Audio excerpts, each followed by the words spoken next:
Hi guys, welcome back to my channel. It's Angela, and I thought I would go just recap real quick of my card of the year, which was strength. Last year I did a video or a VR to Candy Soul and Soil about the chariot because I was in my chariot year and she was going into her chariot year this year, and I said it felt like I had. My feet were caught up in the reins of the chariot, and I was just being drugged through the year. No rhyme or reason, just couldn't stop. It was a runaway train. And that it was preparing me for the strength card, my strength year, which I knew beforehand going into this year that something kept saying that you're the strength card for a reason, because you have to save all your reserves of strength for what this year is going to hit you with. And sure enough, this year's been a doozy. In January, it started off the bang January 4th, which was my first day after the holiday that wasn't looked at as a holiday. I was back at work. I went into a doctor's appointment first thing, January 4th. I continued to go through doctor's appointments throughout the year. And I do have cards I'm going to show you guys. So,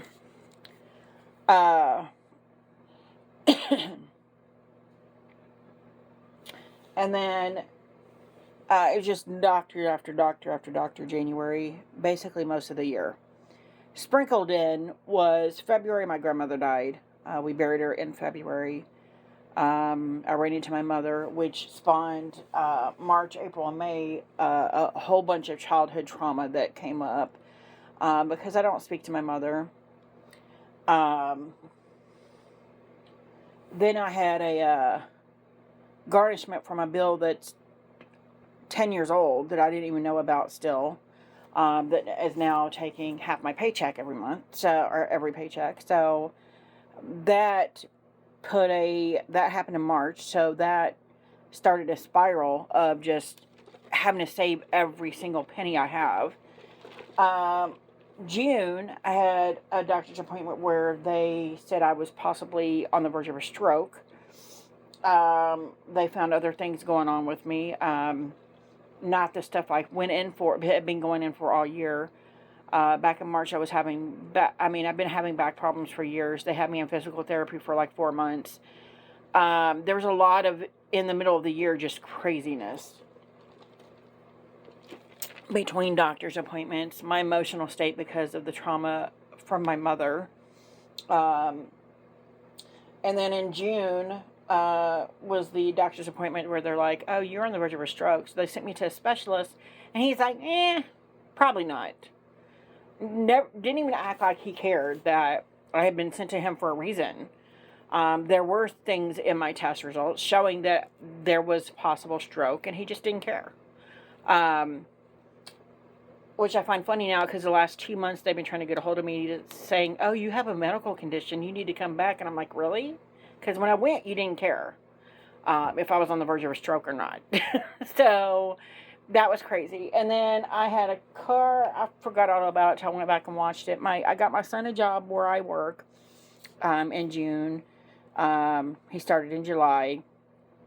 We had a huge storm. A tree went through my windshield of my brand new car. So I had to deal with insurance, and a couple places I went to before the place I actually took it to tried to screw me out of like triple what they actually cost me. It was insane. The first place was the place I bought the car. It's a well-known car place, like a brand name car lot. Like I was just incensed. I was like, this is insane. They were trying to charge me double just in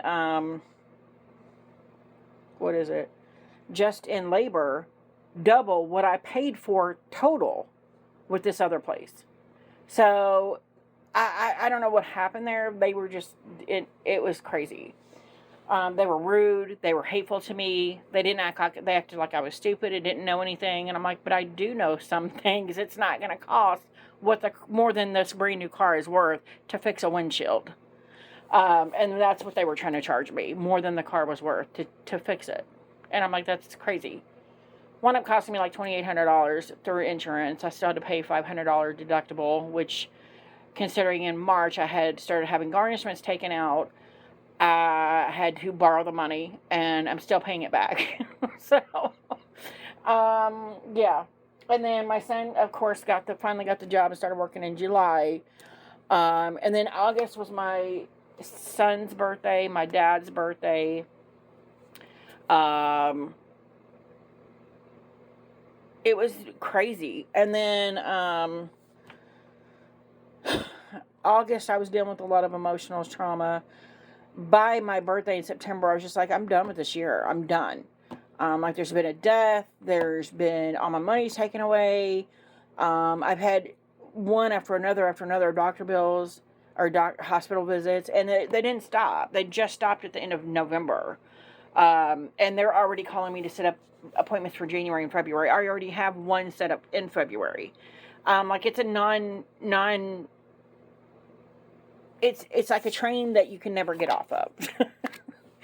And then, with the financial strain, Christmas coming, it was always trauma.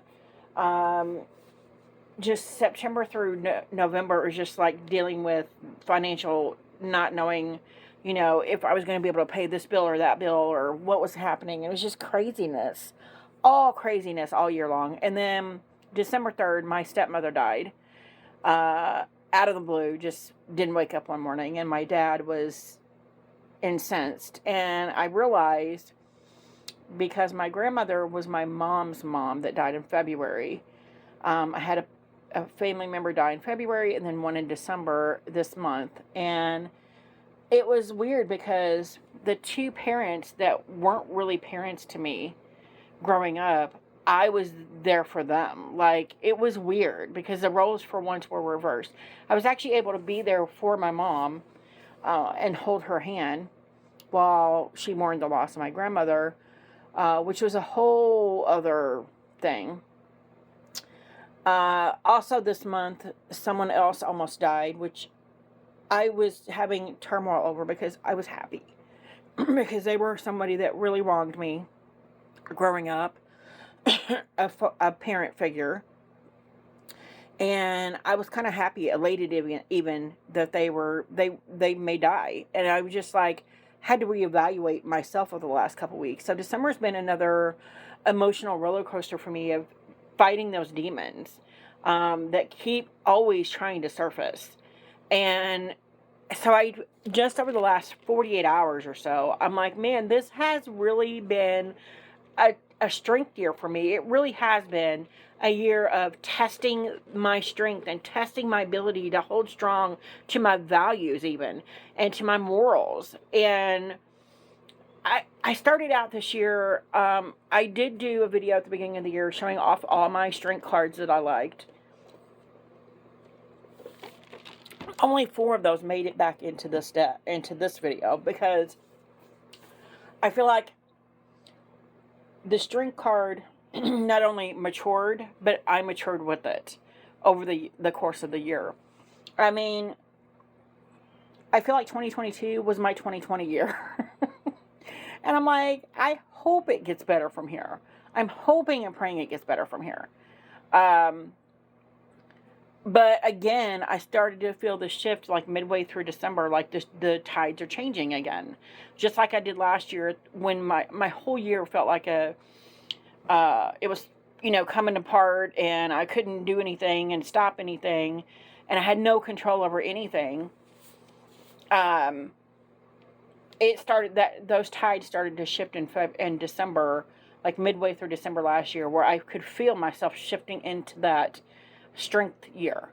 And I just think it's funny because now I'm on the last day. We're at New Year's Eve here, 12/31/2022, and again, the last, I'd say 48 hours, I've literally started to feel that shift into my next year, which is the Hermit year. which I already feel almost like this deafening silence, which is to me a good thing considering the year I've had.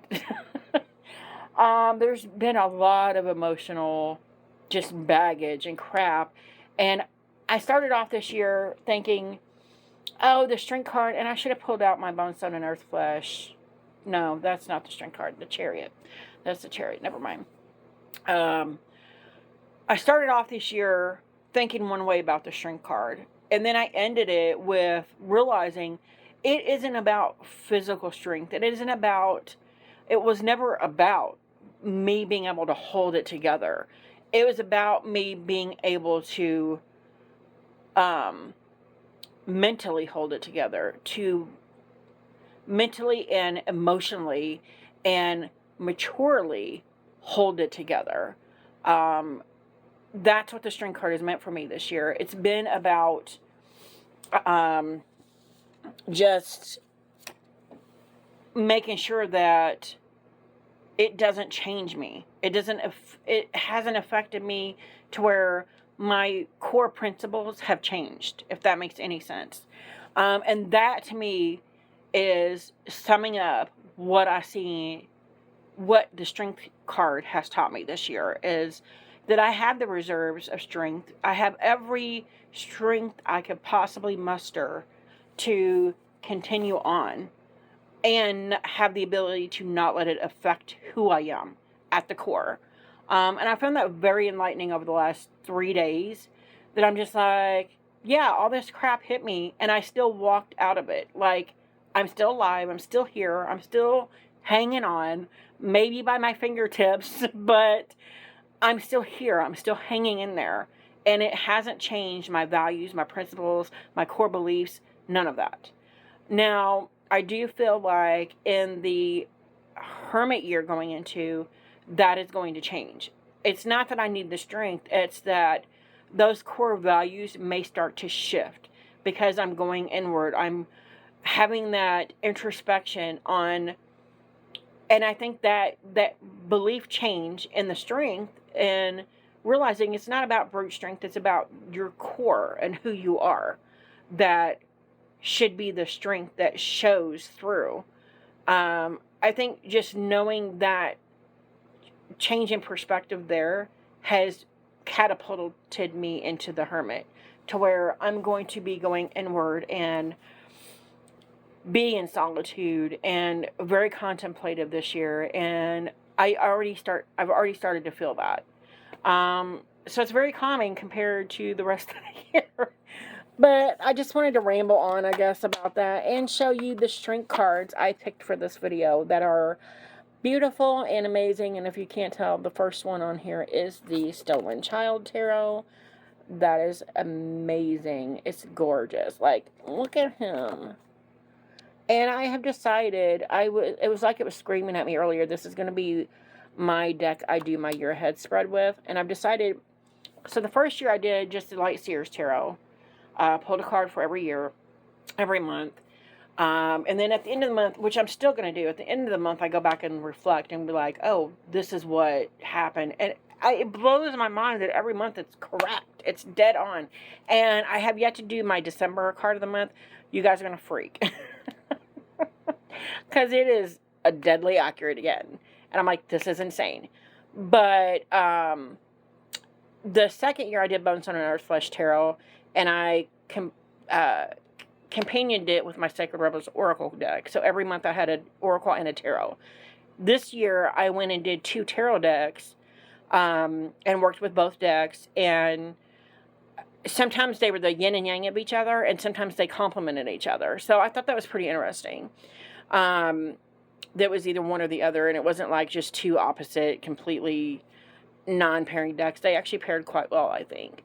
It was the Dreamkeeper's Tarot and the Ferric Pinter Tarot. So they were both pretty cool. So this year I've decided, and it just hit me a little bit ago, I'm like, what tarot deck do I want to use for my year ahead spread? And then this one, I swear it just screamed off the shelf, like, hey, you haven't even hardly touched me, pick me. So I'm like, okay, so I'll pick it, and then I'm going to do my year ahead spread with this deck. And then every month I'm going to pick a different deck to go in as its companion. So it could be Oracle, could be Tarot, could be both. So I thought that would be pretty interesting this year, to change it up a little. So yeah, that's the Strength card from the Stolen Child Tarot. Gorgeous. This next one is the Fire Door Pavlov Tarot. And again, we got a doggy. It looks like just a doggy here with her. That actually looks like my dog. And then this one is the one that made it into the beginning of the year, my Mystic Palette Tarot by Chera Marchetti. This is a mass market deck. This is an indie deck. This is an indie deck. But look at him. Look at that. Look at that eye. It's just stunning. And I noticed with my Strength cards too, there's a sort of introspection in that as well. So that's pretty interesting. So here we have one of my newest decks, Slavic Legends Tarot. And oh my God, could you just... Stunning deck. Stunning. Okay, normally my favorite is the Light Seers, because, and I've heard somebody say they don't like this duality, and it's not even about the duality of the two. It's about her she is both. And again, it kind of speaks to my year I've had, where she is the lioness and the girl. And yet she has enough reserve to not slaughter the lamb and eat it. And I just found that very fitting for how I ended my thought process on the Strength card. This is my favorite Strength card ever. The Mystic Palette is kind of edging it out. I mean, they're kind of tied, but they're stunning. Stunning cards. I love when it depicts that she has this inner strength, this inner lioness, and I love it. And then we have the Encore Tarot, which, I mean, come on. Yeah. And then the Tarot of the Hidden Realm, which was in my last year, or the beginning of the year. Stunning. And then my Universal Celtic Tarot. I did have a couple others, but most of the time I like a Strength card that depicts something other than the lion. If you haven't noticed, that's basically what this is. This is the only one with the lion, but it's stunning. I mean, stunning. Yeah. And then we have the tiger and the wolf and the bison and the doggy and the bison again. Just stunning. So, yeah, that is my video ramble on my Strength card of how I ended up with it this year and what I went through. And it was a horrific nightmare. But like the Strength taught me, I had the strength to carry on through it, to get through it. So I will see you guys in a bit, probably for the next card of the year, the Hermit. Or no. Yeah, next card of the year. Actually, my December card of the year. So yeah, if you guys like this video, give me a thumbs up. If you want to see more, please subscribe. Don't forget to hit that notification button so you're alerted to any future videos. And y'all have a good night.